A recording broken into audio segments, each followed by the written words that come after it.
আর এই যে সার, বীজ এবং আদার যে ফ্যাক্টর গুলো হচ্ছে এগুলো হচ্ছে ইন্ডিপেন্ডেন্ট ভেরিয়েবল। এখন এই যে ইন্ডিপেন্ডেন্ট ভেরিয়েবলের কতটুকু ইউজের উপর ডিপেন্ডেন্ট ভেরিয়েবল কতটুকু চেঞ্জ হবে, এই যে যে বিষয়টা, এটা কোরিলেশন এবং রিগ্রেশনের মাধ্যমে আমরা স্ট্যাটিস্টিক্সে রিলেশনশিপটা মেজার করি।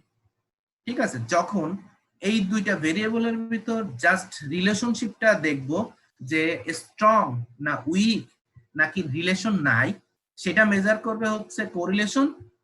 আর যদি এই দুইটা ভেরিয়েবলের ভিতর একটা ডিরেকশন দেখায় যে এইটুকু ইউজ করলে ইন্ডিপেন্ডেন্ট ভেরিয়েবল তার ইফেক্ট হবে অন অ্যান অ্যাভারেজে ডিপেন্ডেন্ট ভেরিয়েবল এইটুকু, তখন হচ্ছে সেটাকে বলা হয় আমার রিগ্রেশন অ্যানালাইসিস। আমরা রিগ্রেশন অ্যানালাইসিস যখন ওখানে পড়বো তখন আরো ক্লিয়ার হবে। তো ইনিশিয়াল অবস্থায় এইটুকু বলতে চাই যে কোরিলেশন হচ্ছে একটা টেকনিক যেটা হচ্ছে দুইটা ভেরিয়েবলের ভিতর রিলেশনশিপ মেজার করা যায়।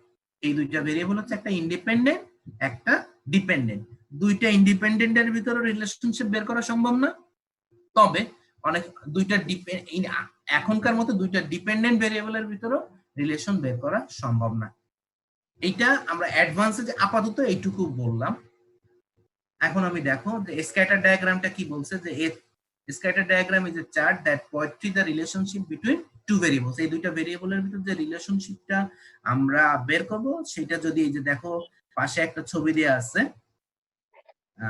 যে অ্যাডভাইজিং মিনিটস এন্ড সেলস এর একটা ছবি দেয়া আছে, এটা এই যে ফোটা ফোটা এভাবে হচ্ছে স্ক্যাটার ডায়াগ্রাম ড্র করে, যেটার এক্স অক্ষ বরাবর থাকে দেখো অ্যাডভাইজিং যে ইন্ডিপেন্ডেন্ট ভেরিয়েবল গুলো থাকে এক্স অক্ষ বরাবর, আর ওয়াই অক্ষ বরাবর যেমন সেলস দেখো এটা হচ্ছে ওয়াই অক্ষ বরাবর থাকে। দেন হচ্ছে এরকম ফোটা আঁকলে আমরা একটা স্ক্যাটার ডায়াগ্রাম পাবো, এবং এই স্ক্যাটার ডায়াগ্রামের উপর বেস করে আমাদের একটা কমেন্ট করতে হয় যে আমার এই এক্স আর ওয়াই এর ভিতর রিলেশনশিপটা কি, বা ইন্ডিপেন্ডেন্ট এন্ড ডিপেন্ডেন্ট ভেরিয়েবলের ভিতর রিলেশনশিপটা কি। একটু আগে যেটা বললাম যে the independent variable provides the basic for estimation, it is the predictor variable যেটা দিয়ে আমি প্রেডিক্ট করব, আর the dependent variable is variable being predicted or estimated। যদি এই স্লাইড বুঝতে সমস্যা হয় বা অর্থ না বোঝো, প্রত্যেক তোমরা ইন্টারনেটে জাস্ট স্ক্যাটার ডায়াগ্রাম দিলে জিনিসটাকে আরো ক্লিয়ার হবা। ডিপেন্ডেন্ট ভেরিয়েবল জাস্ট এইটুক লিখে বা এই স্লাইড থেকে কপি করে পেস্ট করলেও তুমি আরো মোর ক্লিয়ার হয়ে যাবে যে জিনিসগুলো কি। ওকে, আমরা নেক্সট স্লাইডে যাই। এই কোরিলেশন কোএফিশিয়েন্ট বা কোরিলেশনকে আমরা ম্যাথমেটিক্যালি আর দ্বারা ডিনোট করি। তোমরা যদি খেয়াল করো এই যে ছোট আর, এখানে লিখছি যে the correlation of the coefficient বা coefficient of correlation is a measures of the strength of the relationship between two variable. অর্থাৎ দুইটা ভেরিয়েবলের ভেতর বন্ধন কতটা শক্তিশালী সেটা কোরিলেশন মেজার করে। তোমরা আমার যদি ভুল না হয় এসএসসি বা ইন্টারমিডিয়েটে বন্ধন শিখছো, যে তোমাদের কেমিস্ট্রিতে একটা ইয়ে আছে যে বন্ধন শক্ত না নরম বা একবারে নাই, এরকম একটা রিলেশনশিপ দেখায়। আচ্ছা, কোরিলেশনকে আমরা বলি হচ্ছে পিয়ারসন প্রোডাক্ট মোমেন্ট কোরিলেশন। এটা রেঞ্জ হচ্ছে -1 থেকে +1 পর্যন্ত। অর্থাৎ এর বাইরে যদি কোনো ভ্যালু অর্থাৎ আর এর মান যদি তোমার আসে, তাহলে সেটাকে বলতে হবে যে আউট অফ রেঞ্জ, কোরিলেশন নাই। আর এর ভেতর যখন আর এর মানটা 0 হবে, তোমরা নোট ডাউন করতে পারো যদি লিখে রাখতে পারো যে যখন আর এর মান বা কোরিলেশন কোএফিশিয়েন্টের মান 0 হবে তখন আমাদের ইন্টারপ্রিটেশন হবে নো কোরিলেশন। যদি এই রেঞ্জ -1 থেকে 1 এর বাইরে হয় তখন আমাদের লিখতে হবে আউট অফ রেঞ্জ। আচ্ছা, তুমি জানো না, যদি তোমার কোরিলেশন আর এর মান 1 হয় তাইলে লিখতে হবে পারফেক্ট কোরিলেশন। এখন আর এর মান যদি +1 হয় তাহলে পজিটিভলি পারফেক্টলি কোরিলেশন, আর এর মান যদি -1 হয় তাহলে negatively perfect correlation between two variable. সেটা তো কোন দুইটা variable, X and Y. Okay, আচ্ছা, এইটা আমি মনে হয় আমি তোমরা খাতাটা করলে হয়তো বা দেখতে পারবা, আমি একটা লাইন এঁকে তোমাদের ওই বোর্ডে দেখাইছিলাম আমার যতটুকু মনে পড়ে। এখন এখানে তো আসলে লাইন আঁকানো সম্ভব না, এই জন্য আমি মুখে বলছি। দেন যদি তোমার আর এর মান 1 এর কাছাকাছি হয়, অর্থাৎ লাইক 0.95 0.85, তখন তুমি যে একটু আগে যে ইন্টারপ্রিটেশনটা করছো যে তোমার হচ্ছে পজিটিভ, পারফেক্টলি পজিটিভলি কোরিলেশন, সেখানে এই পারফেক্টের জায়গায় হবে তোমার স্ট্রংলি পজিটিভ কোরিলেশন, অর্থাৎ আর এর মান যদি হয় তোমার 0.95 0.85 ইভেন 0.80, পজিটিভ হইলে পজিটিভ, নেগেটিভ হইলে নেগেটিভ। ওকে, আচ্ছা, দেন দেখো একটু মিলায় মিলায় আমি বলছি যে 1 হইলে হবে পারফেক্ট কোরিলেশন, আইদার সেটা পজিটিভ অথবা নেগেটিভ। যদি 0.95 হয় তাহলে হবে স্ট্রং কোরিলেশন, সেটা পজিটিভ হইতে পারে, নেগেটিভও হতে পারে।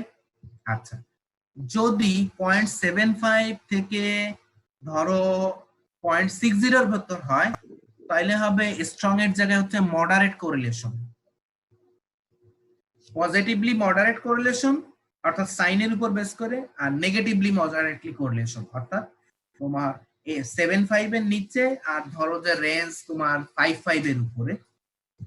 এরপরে যদি তোমার আর এর ভ্যালু 0.5 বা 0.5 এর বিলো হয় কিন্তু 0 না হয় তাহলে উইকলি কোরিলেশন, পজিটিভ হইলে উইকলি পজিটিভ কোরিলেশন, নেগেটিভ হইলে উইকলি নেগেটিভ কোরিলেশন। আর যদি আর এর মান 0 হয় there is no correlation. So এই জিনিসটা খুব ইম্পর্টেন্ট, যদি কেউ মিস করে যাও, আমি তো একটা অ্যাসাইনমেন্ট দেব, তখন ওই অ্যাসাইনমেন্টটা কারেক্ট করতে যে তোমাদের যদি কোনো কনফিউশন থাকে তখন তোমরা আমার সাথে কথা বলে নিও। কিন্তু এই ইন্টারপ্রিটেশনটা খুব ইম্পর্টেন্ট, তোমাকে আবার মানে আবার আরেকবার আমি রিপিট করি যদি তোমরা কেউ মিস করো, যে আর এর মান আমার লাই করে -1 থেকে +1 এর ভিতর, অর্থাৎ r ইজ ইকুয়াল টু যদি 1 হয় তাহলে আমি বলবো there is a perfect correlation between two variables x and y. x যদি প্রাইস হয়, y যদি সেলস হয়, তাহলে সেইভাবে তোমাকে লিখতে হবে। যদি r এর মান মাইনাস হয় তাহলে আমি বলবো there is a perfect negatively correlation between two variables x y, যেটা হয় তোমার সেটা লিখতে হবে। এরপরে আমি বলেছি যে 1 এর থেকে যদি ভ্যালুটা কম হয়, কিরকম, যে 0.99, হয়দার এটা পজিটিভ হইতে পারে নেগেটিভ হইতে পারে। 1 না হইলেই তখন তোমাকে বলতে হবে strongly positive correlation between two variables অথবা strongly negative correlation between two variables, যে ভ্যালুটা থাকবে তোমার 0.75 থেকে 1 এর নিচে। আচ্ছা, তারপরে আমি বলেছি যে 0.75 এর নিচে এবং 0.5 এর উপরে থাকলে তোমার স্ট্রং কোরিলেশনের জায়গায় আমাকে লিখতে হবে moderate correlation, moderate correlation between moderate positive correlation between two variables, moderate negative correlation between two variables. আর এর মান যদি নেগেটিভ হয় তাহলে নেগেটিভ লিখতে হবে, পজিটিভ হলে পজিটিভ। আর আর এর মান যদি তোমার 0.5 থেকে 0.5 এর নিচে হয়, নিচে বলতে আমি বলছি যে 0 হবে না, 0 এর উপরে, 0 থেকে 0.5 এর ভেতরে হয় এবং সেই ভ্যালুটা যদি পজিটিভ হয় তখন আমাকে লিখতে হবে আর এর interpretation there is a weakly positive correlation between two variables x y, যেটা থাকবে তোমার ম্যাথে, বা যেটা x তোমার, যেটা যদি x প্রাইস হয় তাহলে লিখবা প্রাইস, y যদি তোমার প্রাইস না হয় অন্য কিছু হয় তাহলে তুমি সেভাবে লিখবা।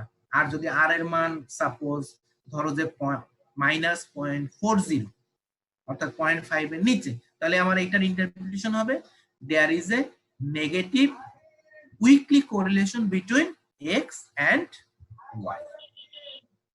ওকে, সো এইটা হচ্ছে আমি আর এর যে বিভিন্ন ভ্যালুর ইন্টারপ্রিটেশনটা আমি তোমাদের শেখাইলাম।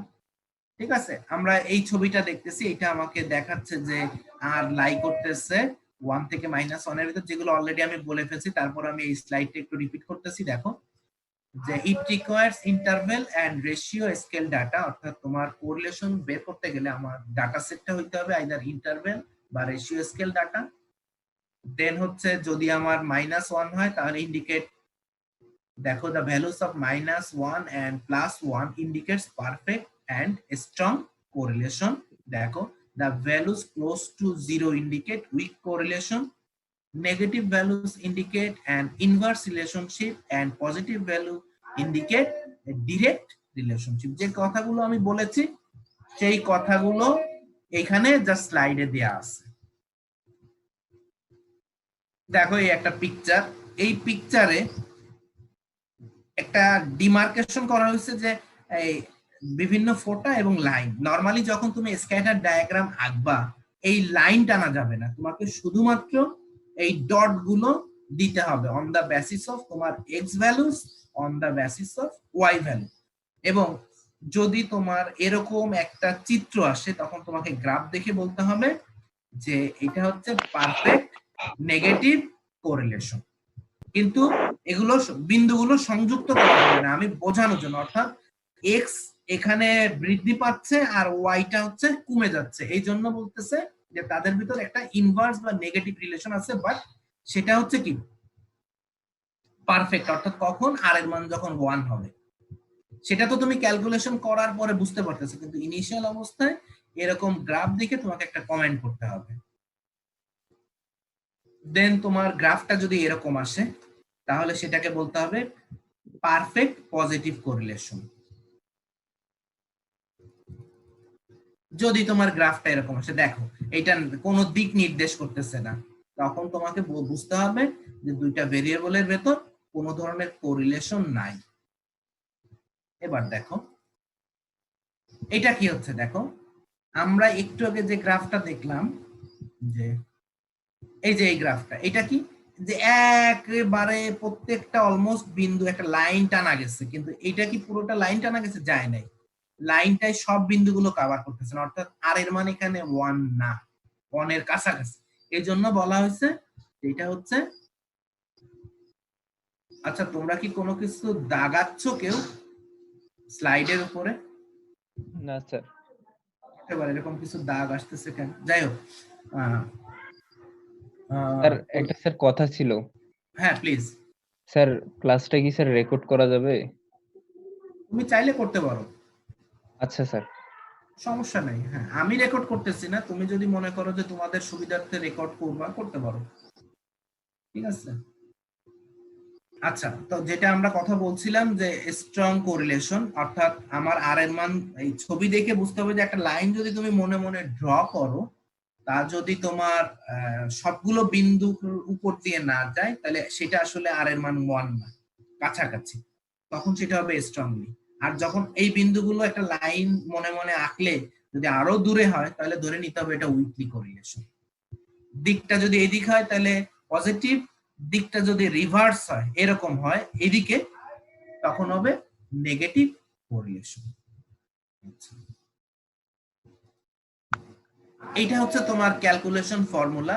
যে আর তুমি বের করতে গেলে এতক্ষণ আমরা গ্রাফিক্যালি দেখলাম, এখন কোরিলেশন কোএফিশিয়েন্ট কিভাবে তুমি ম্যাথমেটিক্যালি ক্যালকুলেশন করবে সেইটার একটা ফর্মুলা দেওয়া আছে, যে আরটা হচ্ছে এখানে কোরিলেশন কোএফিশিয়েন্ট আর, এইটা এই এই এই নোটেশনটাকে বলা হচ্ছে সামেশন, অর্থাৎ আমাকে যোগ করতে হবে।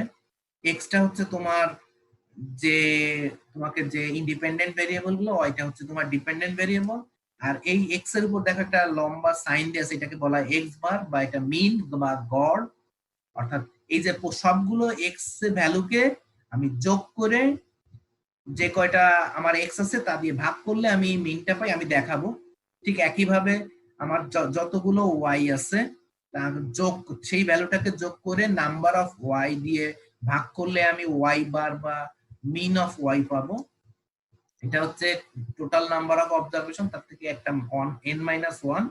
আর এস অফ এক্স হচ্ছে এটাকে বলে স্যাম্পল ভেরিয়েন্স, এটা হচ্ছে এক্স এর স্যাম্পল ভেরিয়েন্স। আর এস অফ ওয়াই হচ্ছে ওয়াই এর স্যাম্পল ভেরিয়েন্স, ঠিক আছে। তো এই প্রত্যেকটার ভ্যালু যদি আমার জানা থাকে তাহলে আমি আরটা ক্যালকুলেট করতে পারবো। এখন কোথা থেকে এটা পাবো এর জন্য একটা উদাহরণ টানি। আচ্ছা, উদাহরণ টানার আগে আমরা আরেকটা স্লাইড একটু দেখি। দেখো একটু আগে আমরা সব জায়গায় দেখতেছিলাম কি আর, আরটা কি কোরিলেশন কোএফিশিয়েন্ট। যখন আর এর ভ্যালুটাকে তুমি স্কয়ার করে দিবা তখন তার একটা নতুন নাম হবে, নামটা কি? দা কোএফিশিয়েন্ট অফ ডিটারমিনেশন। তাহলে আর এর যদি স্কয়ার করো তার একটা নতুন নাম হবে, সেটা হচ্ছে কোএফিশিয়েন্ট অফ ডিটারমিনেশন। আর যদি শুধু আর বের করো তার মানে কি, তুমি যদি এই ফর্মুলা থেকে আর এর মান বের করো, ধরো 0.5 আসলো, সেই 0.5 টা যদি স্কয়ার করো, তাহলে তার নাম হয়ে যাবে কি, কোএফিশিয়েন্ট অফ ডিটারমিনেশন। এটা কাকে বলে একটু দেখি।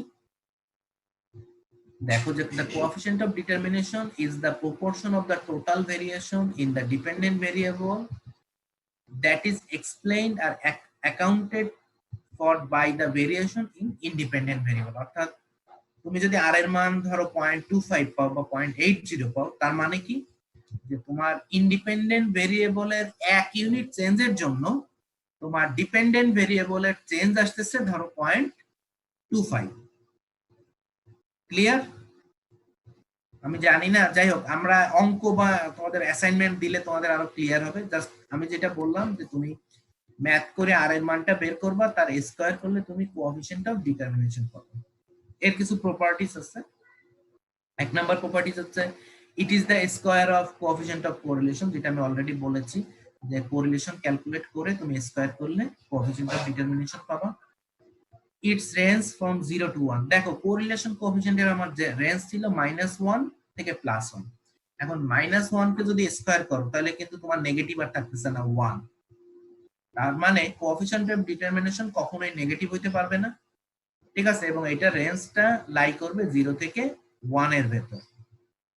তারপরে it does not give any information on the direction of the relationship between two variables। আমরা একটু আগে বলেছি কোরিলেশন কোএফিশিয়েন্ট তোমাকে ডিরেকশন বলবে যে এটা পজিটিভ না নেগেটিভ, এটা স্ট্রং না উইক। কিন্তু কোএফিশিয়েন্ট অফ ডিটারমিনেশন এই যে নেগেটিভ ডিরেকশন কিনা বা পজিটিভ ডিরেকশন কিনা এই ধরনের কোনো মানে বলবে না। জাস্ট তোমাকে বের করতে হবে যে তাদের ভিতর আসলে ইনফ্লুয়েন্সটা কতটুকু, যে আমার 1 ইউনিট এক্স চেঞ্জ করলে আমার ওয়াই এর চেঞ্জটা কতটুকু আসবে, সেটা আমাকে বলছে হচ্ছে কোএফিশিয়েন্ট অফ ডিটারমিনেশন। এবার আমরা একটা ম্যাথে আসি। দেখো এখানে কি বলছে, যে Dan Ireland the student body president of Toledo state university is concerned about the cost of the students of text books. He believes, অর্থাৎ প্রথম লাইনে বলছে যে ড্যান আয়ারল্যান্ড নামে একজন লোক, যে হচ্ছে তোমাদের যে student body of the president, অর্থাৎ ধরো যে তোমাদের ক্লাসের সিআর, সে হঠাৎ করে কনসার্ন হইলো যে তোমাদের ক্লাসমেট যারা আছে তাদের আসলে টেক্সট বুক কিনতে কি পরিমাণ টাকা খরচ হয় সেটা সে একটু বের করতে চায়, জানতে চায়। তো এটা জানতে চাওয়ার সে কি করলো, he believe that there is a relationship between number of pages in the text and the selling price of the book. অর্থাৎ যে বইগুলো স্টুডেন্টরা কেনে সেই বইগুলোর পেজ এবং সেলিং প্রাইস, অর্থাৎ বইটা যদি চিকুন হয় তাহলে সে ধরে নিচ্ছে যে তার প্রাইসটা কম হবে, বইটা যদি মোটা হয়, পেজের সংখ্যা বেশি হয়, তাহলে সেই বইটার দাম বেশি হবে। ইনিশিয়ালি সে এটা মনে করছে।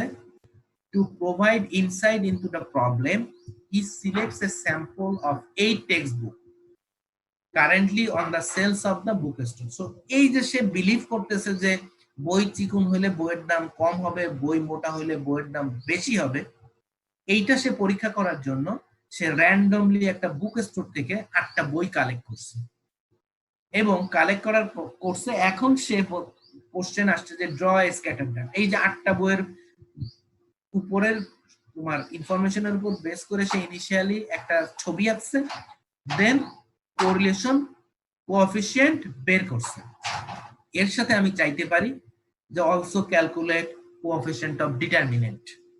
তাহলে কি করবা তোমরা, এই যে হচ্ছে সেই হচ্ছে ইনফরমেশন, এই ইনফরমেশনটার উপর বেস করে আমার এই, তাহলে কি কি কোশ্চেন করছে, যে এই ইনফরমেশনটার উপর বেস করে আমাদের হচ্ছে তোমাদের প্রথমে স্ক্যাটার ডায়াগ্রাম আঁকতে হবে। এই ইনফরমেশনের উপর বেস করে আমাকে কম্পিউট দা কোরিলেশন কোএফিশিয়েন্ট বের করতে হবে। তুমি যদি কোরিলেশন কোএফিশিয়েন্ট বের করতে পারো, তার স্কয়ার করলে তুমি কোএফিশিয়েন্ট অফ ডিটারমিনেশন পেয়ে যাবে।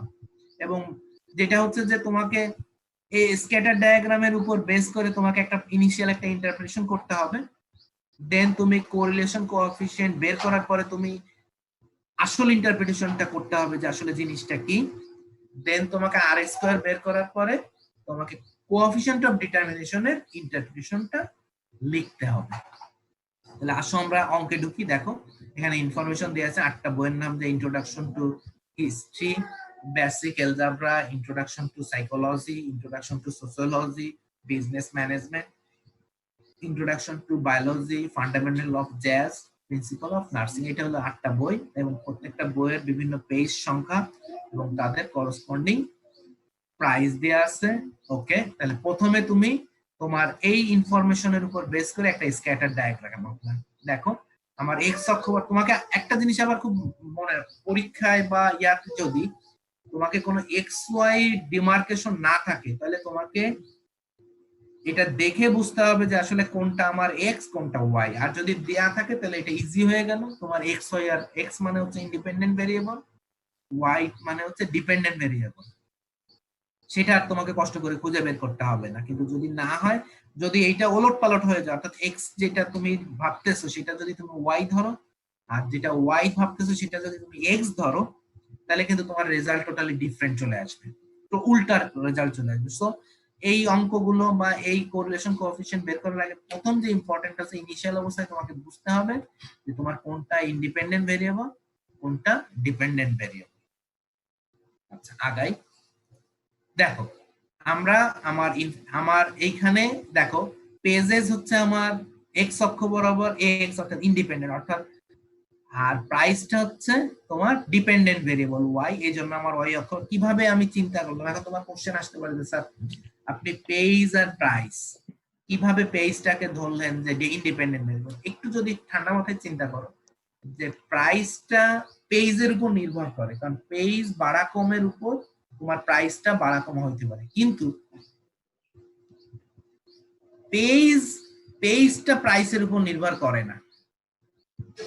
ওকে, তোমার একটা পেজ আছে, একটা বইয়ের 5টা পেজ, সেটার 100 টাকা দাম হইতে পারে, কিন্তু 100 টাকা দামের একটা বইয়ের পেজ 2টা বা 5টা হইতে পারে না। সো এই জিনিসটা খুব ইম্পর্টেন্ট। তোমরা যেহেতু কেমিস্ট্রি, তো আমি যেটা করব তোমাদের ওই অত পেঁচাবো না, আমি তোমাদের এক্স ওয়াই বলে দিব, তো তোমাদের ওরকম ঝামেলাটা হবে না।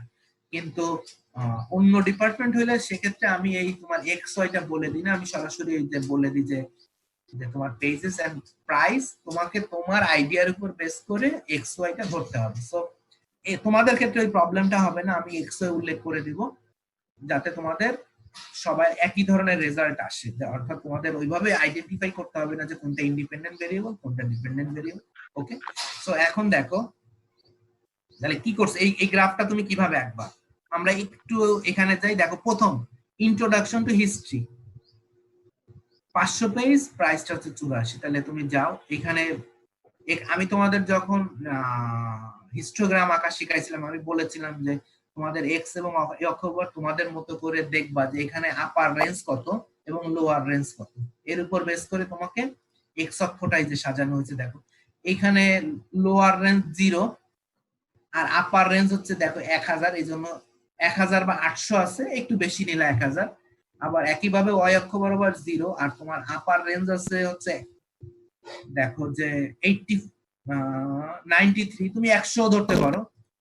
তুমি তো এই পুরো এক্স এবং ওয়াই তুমি এখানে কিভাবে নেবে, এটা তোমার কাছে, তোমার পিকচারটা তত সুন্দর হবে তুমি কিভাবে নিলে। তুমি যদি মানে রেঞ্জটা কম নাও তাহলে তোমার পিকচার গুলো এই বিন্দুগুলো খুব কাছাকাছি আসবে, তুমি ইন্টারপ্রিটেশন করতে পারবা না। সো আমার ইয়া হচ্ছে যে তুমি এক্স ওয়াই এর রেঞ্জটা দেখে তারপরে হচ্ছে এখানে তুমি ঠিক করো।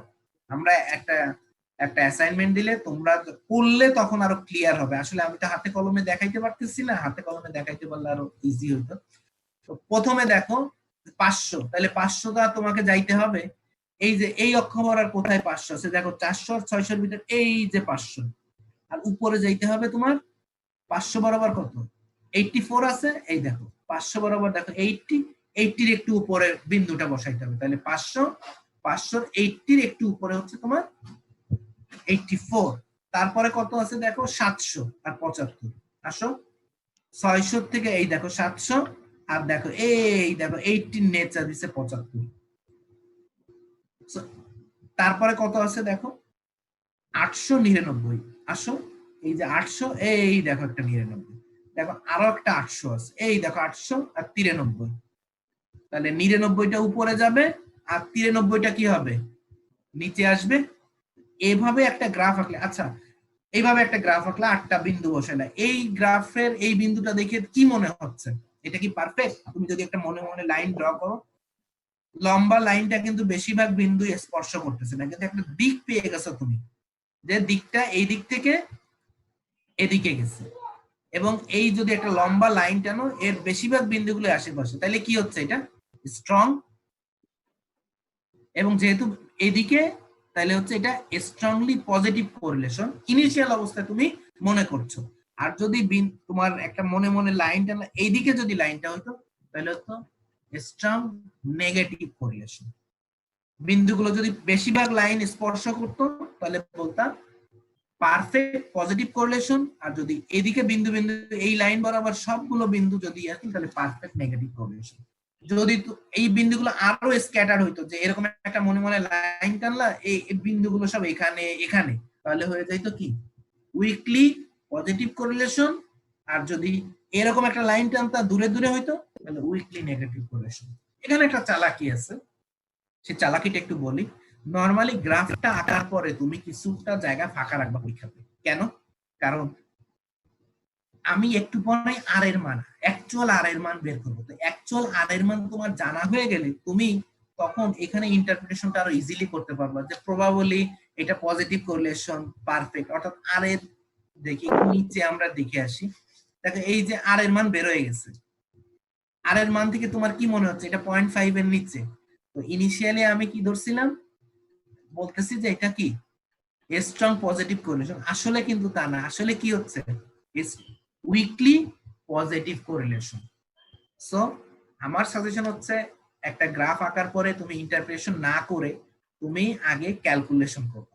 ক্যালকুলেশন করার পরে তখন তুমি বলবা, এইটা দেখলে তুমি কিছুটা আইডিয়া পাচ্ছ যে এটা উইকলি, তো তখন এখানে লিখবা যে এই গ্রাফের নিচে probably there is a weekly positive correlation between pages and selling price.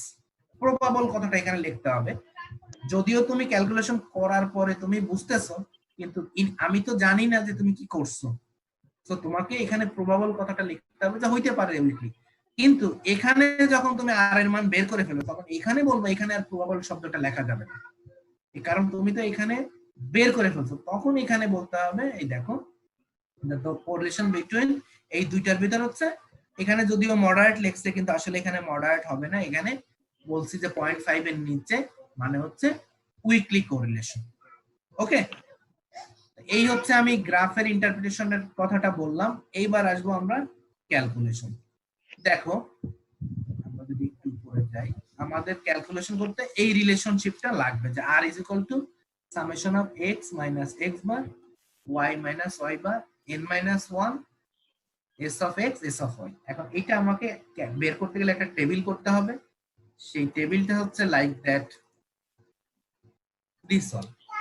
আমার x কোনটা, আমার x কোনটা, একটু আগে আমরা গ্রাফে দেখছি আমার x হচ্ছে পেজেস, তাহলে আমার x হচ্ছে দিস, এই a লাইনটা হচ্ছে আমার x আর b লাইনটা হচ্ছে আমার y। তাহলে x, তাহলে আমি যদি a লাইনটার সবগুলো ভ্যালুকে যোগ করে 8 দ্বারা ভাগ করি তাহলে আমি পেয়ে যাব x বার। y লাইনের সবগুলো ভেরিয়েবলকে যোগ করে তাকে যদি 8 দ্বারা ভাগ করি তাকে পাবো হচ্ছে y বার। দেন হচ্ছে পেজেস হচ্ছে আমার x, তার থেকে x বার বিয়োগ করলে যে ভ্যালুগুলো আসবে তা হচ্ছে এইটা প্রাইস হচ্ছে y, y মাইনাস y বার বললে আমি এটা পাবো।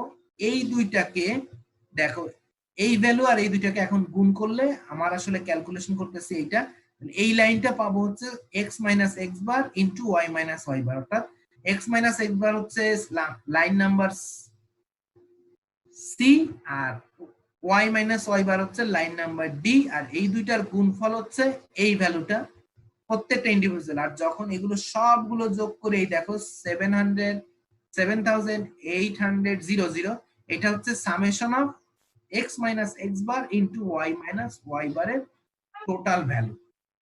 আমি জানি না তোমরা বুঝতেছো কিনা, আমরা ক্লাসের শেষে যে আবার ডিসকাস করব আসলে। আচ্ছা, যেটা আমি বলতেছিলাম আরেকবার একটু রিপিট করি, এই যে এ লাইনটার প্রত্যেকটা ভ্যালু যোগ করলে যে যোগফল তাকে 8 দ্বারা ভাগ করলে আমরা পাবো হচ্ছে x বার। y লাইনটার প্রত্যেকটা ভ্যালুকে যোগ করে তাকে 8 দ্বারা ভাগ করলে, বা 8 হচ্ছে আমার এখানে n বা টোটাল নাম্বার অফ অবজারভেশন। দেখো এই দেখো প্রত্যেকটা 8টা আছে, 1 2 3 4 5 6 7 8, 8 দ্বারা ভাগ করলে আমরা y বার পাবো।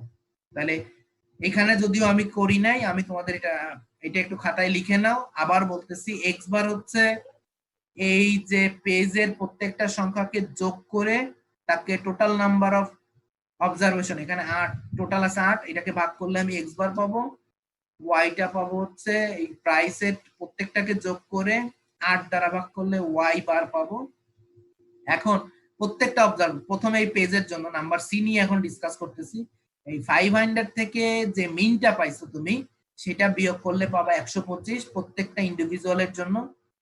আবার ডিটা কিভাবে পাবা, এই প্রত্যেকটা যোগ করার পরে 8 দ্বারা ভাগ করলে তুমি y বার পাইছো। সো ওই y ভ্যালু থেকে যদি তুমি 84 বিয়োগ করো, তখন তুমি এই যে 0.45 এই ভ্যালুগুলো পাবা। এবং এই পরের লাইন দেখো, c ইনটু d, এটা কিভাবে পাবা, -125 গুণ হচ্ছে 4.5, এটা যদি তুমি গুণ করো তাহলে পাবা এটা। এরকম প্রত্যেকটা রো গুণ করলে তুমি এই ভ্যালুগুলো পাচ্ছ, এবং তাদের যে যোগফল এই কলামটা যোগ করলে তুমি পাচ্ছ 7800। এইটা হচ্ছে তোমার summation of x minus x bar y minus y বারের ভ্যালু। আমি আশা করতেছি, হ্যাঁ প্লিজ।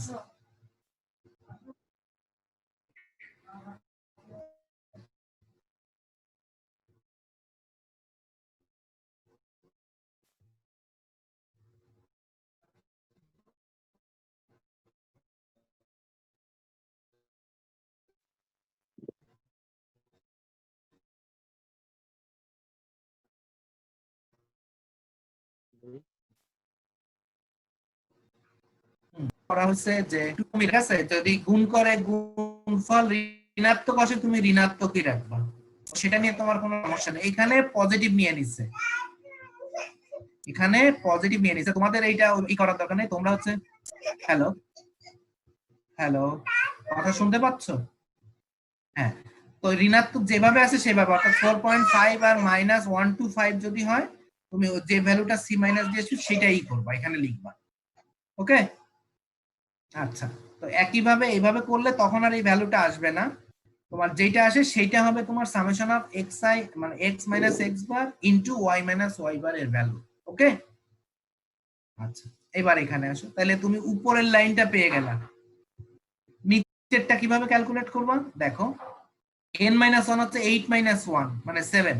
ওকে, আর এই যে s অফ x, এটার একটা সূত্র আছে, এই মুহূর্তে আমি আসলে দিতে পারি নাই, আমার স্লাইডটা রেডি করা হয় নাই।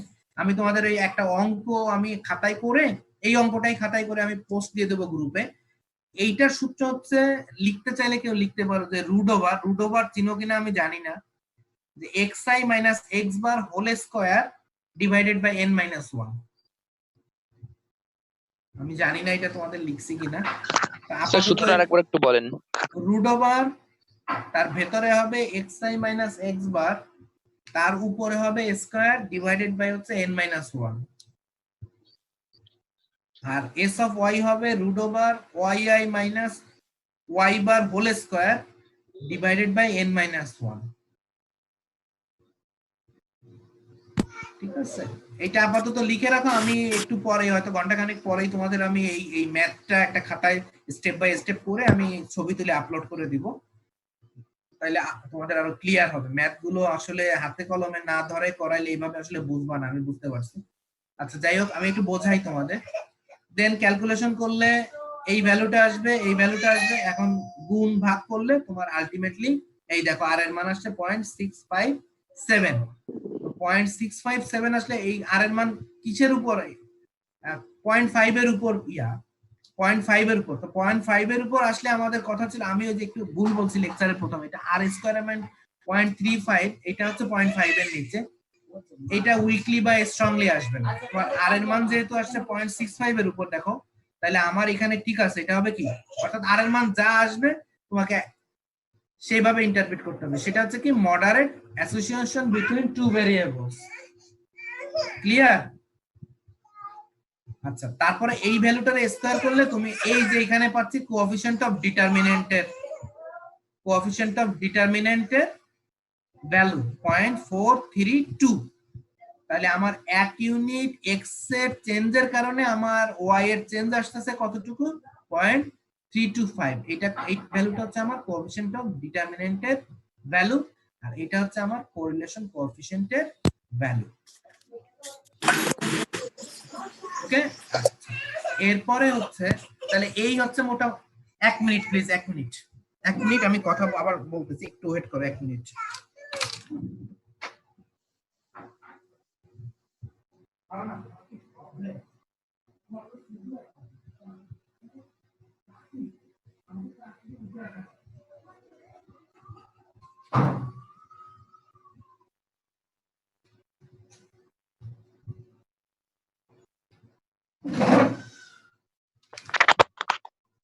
হ্যাঁ, শুনতে পাচ্ছ তোমরা? হ্যালো, আমি আবার ক্লাসটা শুরু করতেছি। হ্যাঁ জি স্যার, শোনা যায়। জি স্যার।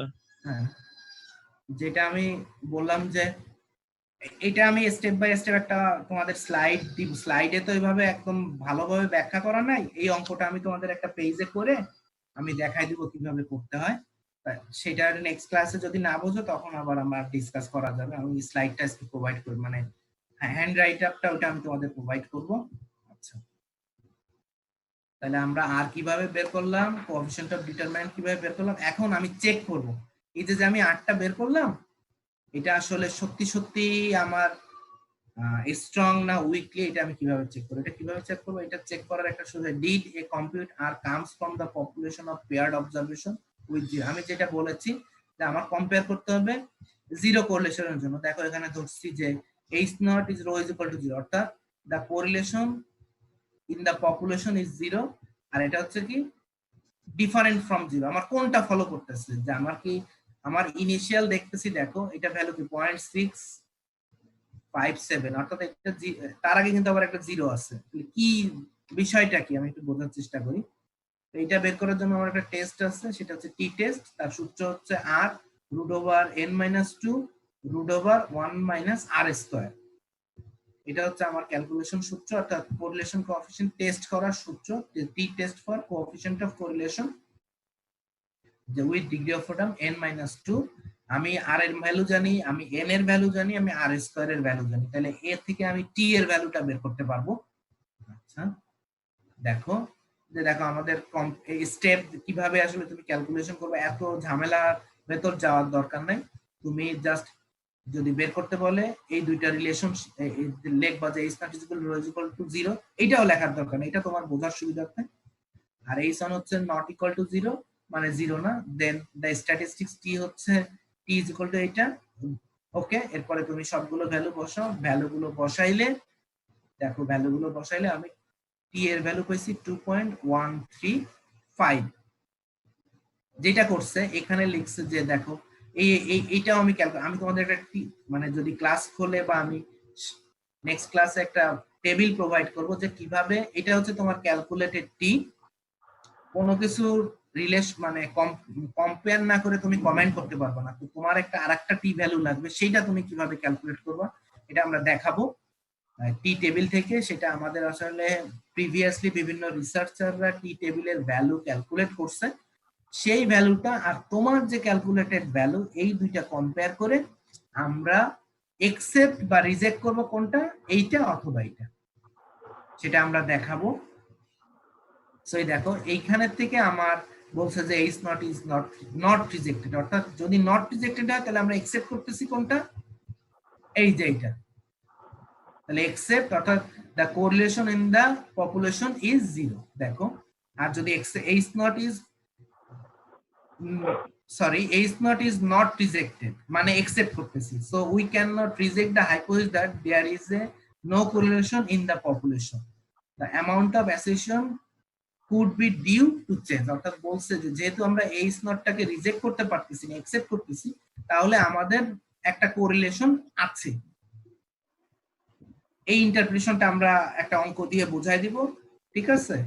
আপাতত জাস্ট যেহেতু টি টেবিলটা আমি তোমাদের দেখাইতে পারতেছি না, টি টেবিলটা আমাকে বোঝাইতে হবে, এটা আমরা নেক্সট ক্লাসে বুঝবো। আপাতত আমার স্লাইডটা দিয়ে তোমাদের একটা জাস্ট বোঝানো যে এইভাবে ক্যালকুলেশনটা দেখাইতে চাচ্ছিলাম, এই ক্যালকুলেশনটা। আচ্ছা, এই মোটামুটি আমার কোরিলেশন। তাহলে এইটুক যদি আমরা একটু ওভারভিউ করি, তাহলে কি শিখলাম? আমরা শিখলাম হচ্ছে কিভাবে স্ক্যাটার ডায়াগ্রাম ড্র করে, দেন আমরা শিখলাম যে ডিপেন্ডেন্ট ভেরিয়েবল ইন্ডিপেন্ডেন্ট ভেরিয়েবলটা কি, দেন আমরা শিখলাম হচ্ছে কোএফিশিয়েন্ট অফ কোরিলেশন কিভাবে বের করে, কোএফিশিয়েন্ট অফ ডিটারমিনেশন কিভাবে বের করে, এবং দেন আমরা অ্যাটলিস্ট ক্যালকুলেশনটা দেখলাম যে টি এর মান কিভাবে বের করছে ক্যালকুলেটেড টি, কিন্তু এটা কম্পেয়ার করে কিভাবে ইন্টারপ্রিটেশন করতে হয় এটা আমরা নেক্সট ক্লাসে যাব। ঠিক আছে, তো এইটুকু হচ্ছে আজকে কোরিলেশন কোএফিশিয়েন্টের উপর হচ্ছে লেকচার। আমি রিগ্রেশনটা এই ক্লাসে না, নেক্সট ক্লাসে অর্থাৎ সামনের শুক্রবারে পড়াবো। আমাদের হাতে সময় আছে না এখন? হ্যালো,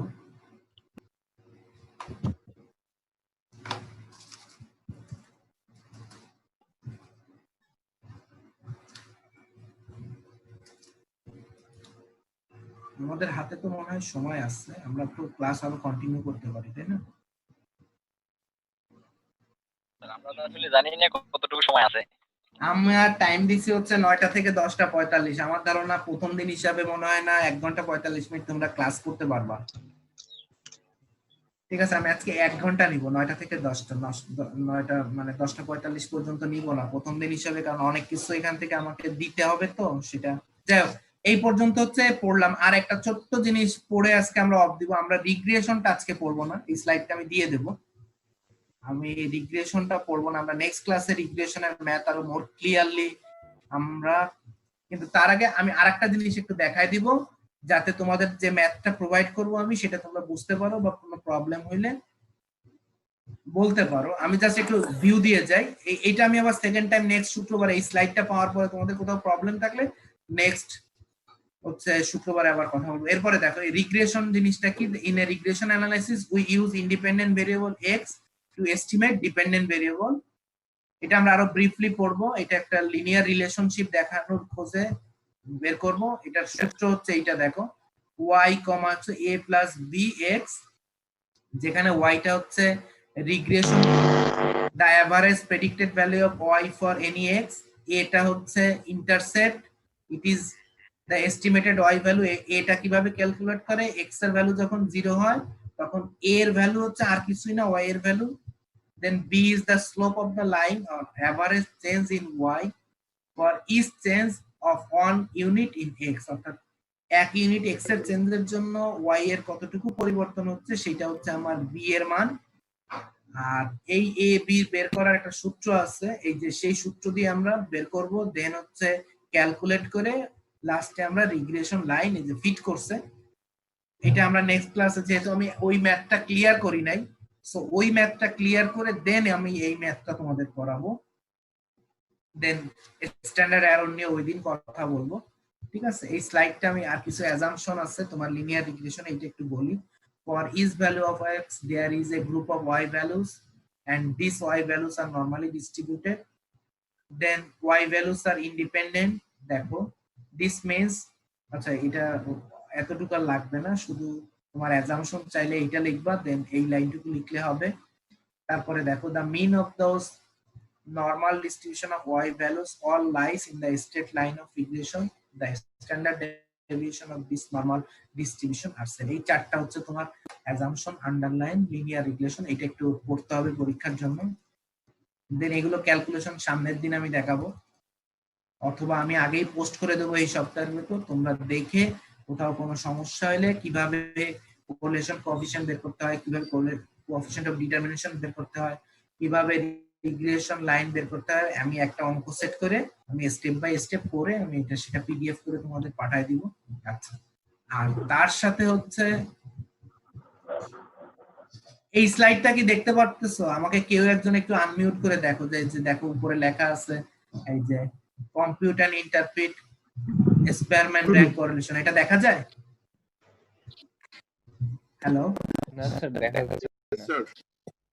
মানে পরেরটা দেখা যায়, আমি আগেরটা কেটে দিচ্ছি। এক মিনিট, না এখন দেখতে পাচ্ছি না স্যার। আচ্ছা এক সেকেন্ড আসবে। স্যার এখন চলে গেছে। দেখো এবার দেখা যাক কথা। ইয়েস স্যার, স্যার এখন দেখা দেখা যাচ্ছে। হ্যাঁ, আর একটা জিনিস আমরা একটু খালি আমি এটা দিয়ে দিব, আমরা নেক্সট ক্লাসে এইটাও অঙ্কগুলো প্রোভাইড করে আরো ক্লিয়ারলি, কারণ যেটা হইতেছে আমি লেকচার দিচ্ছি আজকে বোঝার জন্য, কিন্তু এক একটা আসলে লেকচার দুইবার করে দিতে হবে আমাকে স্লাইড গুলো, তাহলে তোমাদের ক্লিয়ার হবে না। তাই এইখানে আমরা আরেকটা জিনিস শুনবো, সেটা হচ্ছে Spearman coefficient of rank correlation. একটু আগে আমরা যেটা পড়ছি সেটার জন্য কোনো র্যাঙ্ক করতে হয় না ডাটা সেটটা। এটা কি, এটা একটু ডিফারেন্ট। আরটা আগে একভাবে আর বের করা শিখছি, এটা হচ্ছে আরেকভাবে আর বের করা শিখবো। এটা হচ্ছে Spearman coefficient of rank correlation. এটা কি করে, report the association between two set of ranked observation. আগের ক্ষেত্রে র্যাঙ্ক মানে কি, অর্থাৎ তোমার কাছে কিছু ভ্যালুয়েবল আছে যেমন 5, 10, 15, 20, এটা র্যান্ডমলি আছে, তুমি ছোট থেকে বড় সাজাইলে তখন ওই ডাটা সেটটা হয়ে যাবে র্যাঙ্ক ডাটা। আমি কি বুঝাইতে পারলাম? যেটা হচ্ছে যে তোমার স্যার কাছে, আজকে হ্যাঁ বলো। স্যার আজকে আর মাথায় ঢুকবে না মনে হচ্ছে, এই পর্যন্তই থাক। আচ্ছা ঠিক আছে, আমি এই দুইটা স্লাইড দিয়ে দিচ্ছি, তোমরা দেখো। আমি অঙ্কগুলো আজকে বা কালকের ভেতর এই 3টা অঙ্করই একটা ধাপ, স্টেপ বাই স্টেপ এক একটা প্র্যাকটিক্যাল প্রবলেম সেট করে আমি তোমাদের দিয়ে দিব। এই স্লাইড গুলো আর ওই অঙ্কগুলো দেখো, যতটুকু পারো প্র্যাকটিস করো, না বুঝলে আমাকে গ্রুপে নক দিও। নেক্সট উইকে আমি আবার এই টোটাল স্লাইড গুলো রিপিট করব অঙ্কগুলো নেওয়ার পরে। নেক্সট উইকে হয়তো বা যেটা হচ্ছে যে ওই 1 ঘন্টা 45 মিনিট পুরোটাই ক্লাস হবে। আজকে আর আমার মনে হয় আসলে মাথায় ঢুকবে না। আর আমিও প্রথম, তো আমি আসলে তোমাদের সাথে কথা বলে বুঝতে চাচ্ছি যে আসলে আমার কি অবস্থা, তোমরা কতদূর কি নিতে পারলা সেটাও আমার একটু জানা দরকার। এই দুইটা স্লাইড আমি একটু পরে আপলোড করে দেব, আর ম্যাথ গুলো আজকে বা কালকের ভেতর আপলোড করে দেবো। এখন আমি স্ক্রিন শেয়ারটা অফ করতেছি, আমি এখন তোমরা আনমিউট করতে পারো, আমি আরো কিছু কথা তোমাদের সাথে এখন বলতে চাই। ঠিক আছে স্যার প্লিজ। স্যার 1 ঘন্টা 45 মিনিট কি ক্লাস করা সম্ভব স্যার? না হলে যতটুকু হয় আমি দিয়ে রাখতেছি, না হলে নিব না। এই যে যেমন তোমরা আজকে বললা যে স্যার আর পারতেছি না, আমি তো তোমাদের মেইন ক্লাসেও বলেছি যখনই মাথায় ঢুকবে না তখনই আমি অফ করে দেব। জি স্যার, মানে ফোনটাও গরম হয়ে যাচ্ছে, মাথাও গরম হয়ে যাচ্ছে তো স্যার, এইজন্য। হ্যাঁ অনেকদিন পরে তো। এখন কথা হচ্ছে যে তোমরা তো প্রায় 41 জনই পার্টিসিপেট এখন ফুল ইয়ার, তো কি সবাই কথা তো শুনতে পারবো না, 2-1 জন আসলে বলো মানে ক্লাসের অবস্থা কি, মানে আমার কথা কিরকম পরিষ্কার বুঝতে পারছো কিনা। অনেক জায়গায় হয়তো ক্লিয়ার না, সেটা আমিও বুঝতে পারতেছি প্রথম দিন হিসাবে। তো এই স্লাইড গুলো আগে দিলে ভালো হয় কিনা সেটা একটা ইস্যু। ঠিক আছে, আর হচ্ছে অঙ্কগুলো দেওয়ার পরে সিমিলার স্লাইড আমি নেক্সট শুক্রবারে আবার হচ্ছে তোমাদের মানে রিপিট করব, তখন আমি ধারণা করতেছি যে আরো ক্লিয়ার হবে। এখন তোমরা 2-1 জন কথা বলো যে আসলে। স্যার কথাগুলো ক্লিয়ার ছিল, কিন্তু ক্লাসটা যদি রেকর্ড করা হয়তো পরবর্তীতে স্যার আমাদের জন্য সুবিধা হয়ে পড়বে। স্যার আমি ক্লাস বুঝতে পারছি স্যার, ক্লাস বুঝতে পারছি, ভালো লাগছে স্যার। ওকে, তাহলে তো হইলো যে ওই গ্রুপে আপলোড দাও। আমিও শুনলাম যে আমার কথা তোমরা কিরকম শুনছো। খালি গায়ে কেন? ক্লিয়ারলি শোনা গেছে স্যার সবকিছুই। অনেক ক্লিয়ার। যা ক্লিয়ার, আমি এই আমি জন্য ক্লিয়ার করতে পারি না স্যার, আমার নেটওয়ার্ক একটু সমস্যা। যেখানে যা সমস্যা, শুনো তোমাদের সাথে আমার একটা মেসেঞ্জার গ্রুপ করার অর্থ হচ্ছে আমরা তো একেবারে ক্লাসে যেরকম ভাবে হুবহু আমি বোঝাই সেভাবে হয়তো আমি পারতেছি না, আমিও এই বিষয়টায় নতুন। তো ইনিশিয়াল অবস্থায় প্রবলেম অ্যারাইজ করবে, এটাই স্বাভাবিক। এই প্রবলেম গুলো ওভারকাম করার জন্য আমরা গ্রুপে কথা বলবো, কারোর কোনো সমস্যা হলে ওই গ্রুপে। ঠিক আছে, আর আমি তো বললাম যে যে অঙ্কগুলো আমি এইভাবে আসলে বোঝানো যায় না, বোর্ডে স্টেপ বাই স্টেপ করলে তুমি যতটা ক্লিয়ার হবা, আমি মুখে মুখে বললে ক্লিয়ার হবা না। এখন সেটার অল্টারনেটিভ হিসেবে আমি যেটা করব, তোমাদের হচ্ছে এখন আমি খাতায় স্টেপ লিখে লিখে আমি খাতা ছবি তুলে তোমাদের ওই গ্রুপে আপলোড করে দিব। এতেও যদি না বুঝো, আমি তো আবার বলেছি যে নেক্সট উইক আমি সেম জিনিস আবার রিপিট করবো, অর্থাৎ একই ক্লাস আমি 2 বার নিব। একটা হচ্ছে তোমাকে কোনো কিছু প্রোভাইড করার আগে, আর একটা হচ্ছে সবকিছু প্রোভাইড করার পরে, যেটা তুমি একবার দেখবা। জি স্যার। ওকে, জি স্যার। এইটা হচ্ছে হ্যাঁ, যাতে এছাড়া আসলে আদার কোনো ওয়ে নাই, এটা একটা বিষয় গেল। আর একটা এই যে এই টপিকসটা এখন একটু ইনফর্মাল কথাবার্তা বলি, যে এই টপিকসটা শেষ হয়ে গেলে আসলে তোমাদের আমার কোর্স শেষ হয়ে যায়। আমি বন্ধের আগে একটা সিটি ডেট দিছিলাম, তোমাদের মনে পড়ে? জি স্যার। 23 তারিখে ছিল স্যার। হ্যাঁ, কিন্তু যে কোনো কারণে পেছে। এখন তো যেটা হয়েছে যে এই টপিকটা শেষ হওয়ার পরে তোমাদের হচ্ছে ওই যে প্রিভিয়াস, এখন তোমরা কি এই টপিকস এর উপর একটা সিটি আর একটা হলো অ্যাসাইনমেন্ট দেওয়ার কথা, এই বিষয়টা নিয়ে চিন্তা করো তোমরা কিভাবে দিবা। স্যার সিটি অনলাইন সিটি দিতে চাই sir, online city. Online city দিবা, একটা অ্যাসাইনমেন্ট দিবা। জি স্যার। এখন সেটা কি কিন্তু এখন তো সম্ভব না স্যার। কেন? স্যার বই খাতা তো কিছু নাই স্যার, 15 দিনের জন্য বাসায় ছিলাম, বই খাতা সব রেখে গেছে স্যার, এখন তো স্যার পারতেছি না। এই জন্য আমি বলতেছি একটা যেটা করতে পারো, আমি স্লাইড গুলো সব ওই গ্রুপে আবার আপলোড করে দিব। হ্যাঁ, গ্রুপে সব স্লাইড আপলোড করে দেবো। একটা করতে পারো তোমরা, সিটি তো প্রথমে ওই পুরান গুলো দিতে চাইছো, কিন্তু আসলে 2.5-3 মাস ধরে তো তোমরা সবকিছু থেকে বিচ্ছিন্ন। ঠিক স্যার, ঠিক। তো আমার ধারণা, আমার ক্লাস নিয়ে যদি আমারটা শেষ করতে দাও। মতামত হচ্ছে যে এই যে যেটা এখন পড়াচ্ছি, ঠিক আছে, সেইটার উপর তোমরা হলো সিটি দিও। সেটা ঈদের পরে হইতে পারে, আগস্টের 10 তারিখে। সেটা তোমরা ঠিক করো যে ঈদের আগে দিবা না পরে দিবা, সময় নিয়ে, ঠিক আছে। আর একটা অ্যাসাইনমেন্ট ওভারঅল একটা দিব, সেইটা তোমরা ধরো যে আগস্টের 25 তারিখ ভিতর জমা দিবা। এর ভিতর অনেক কিছু ঘটে যাইতে পারে, হয়তো দেখা গেল অনলাইন ক্লাস অফলাইনে চলে আসতে পারে, কিন্তু তোমরা সব রেডি রাখবা। পরীক্ষাটা যেটা হবে আমি তোমাদের জানাবো, পরীক্ষা অনলাইনে আমি কিভাবে নিব। স্যার হ্যাঁ প্লিজ। মেইনলি যেটা বলতেছিলাম যে অ্যাসাইনমেন্ট দিলে মনে হয় সবথেকে বেটার হয়, কারণ অনলাইনে সিটি দেওয়া তো পসিবল না, আর আমাদের তো কাছে কিছুই কোনো ম্যাটেরিয়ালস নেই। আর আসলে ম্যাটেরিয়ালস যে পড়াচ্ছি এগুলো দিয়ে দিব স্যার। তারপরেও তো স্যার বাসায় এসে তো মানে অনেকদিন বসে থাকা তো স্যার। কেমন করে হবে স্যার? পরীক্ষা নিলেও আমি তো এত তাড়াতাড়ি নিচ্ছি না, ঈদের পরে নিব। আজকে তো মনে করো কিভাবে দেব? 10 তারিখে, তো 10 তারিখে তো আমি 1 মাস পরে পরীক্ষা নিব। জি স্যার, বেঁচে থাকাটাই বড় স্যার এখন। হ্যাঁ সেটাই, যাই হোক, মানে এর সবই চালাইতে হবে। জি স্যার, সবই চালাইতে হবে। আমি 1 মাস প্লাস তোমাদের বলে রাখলাম যে অনলাইন সিটি নিব, সম্ভাব্য ডেট হচ্ছে আগস্টের 10 তারিখ, এটা মাথায় রেখো। আর আমি একটা অ্যাসাইনমেন্ট, এই মানে সব ক্লাস শেষ হয়ে গেলে একটা অ্যাসাইনমেন্ট দিব এই মাসের ভেতরই, সেইটাও জমা দিতে হবে আগস্টের ধরো 20 তারিখ, অর্থাৎ যেদিন সিটি দিবা তার হয়তো 1-2 দিন বা 10 দিন পরে। আলহামদুলিল্লাহ। তোমার সেপ্টেম্বরের 1 তারিখ থেকে তোমাদের পরের সেমিস্টার শুরু হবে, তো তার আগে আমি তোমাদের সিটির মার্কসটা সব দিয়ে এভরিথিং দিয়ে দিব। এত ওয়ারিড হওয়ার কিছু নাই। আমিও বুঝি পরিবেশ আসলে প্রতিকূল না, অনুকূলে না, প্রতিকূল। সো আমি ওই বিষয়টা কনসিডারেশনে রাখবো, কিন্তু সবকিছু ক্লিয়ার করে রাখবো, অর্থাৎ পরের সেমিস্টারে যে যেন তোমাকে আবার সিটি দিয়ে আবার নতুন করে পড়তে না হয়, এরকম যেন কোনো প্রবলেম হয়। তোমার শুধুমাত্র ফাইনাল এক্সামের আগে যাতে আর নতুন করে পড়তে না হয়, এই কোর্স সেইভাবে শেষ করে দিব। ওকে? জি স্যার, এইটুকুই কথা। তাহলে আজকের মতো আমরা 41 তোমাদের স্টুডেন্ট কতজন টোটাল? স্যার 41 জন। 41 জন। একজন তো আবার দেখি যে চলে গেল। স্যার ওর কারেন্ট চলে গেছে, মেবি ওয়াইফাই অফ হয়ে গেছে। আচ্ছা আচ্ছা, সেটা ঠিক আছে। পার্টিসিপেন্ট 1 মিনিট, আমি একটা স্ক্রিনশট নিয়ে রাখি। আমার তো অ্যাটেন্ডেন্সের একটা বিষয় আছে, বুঝছো? এখানে জরিমানার বিষয়টা আছে স্যার। সরি, বুঝতে পারি না।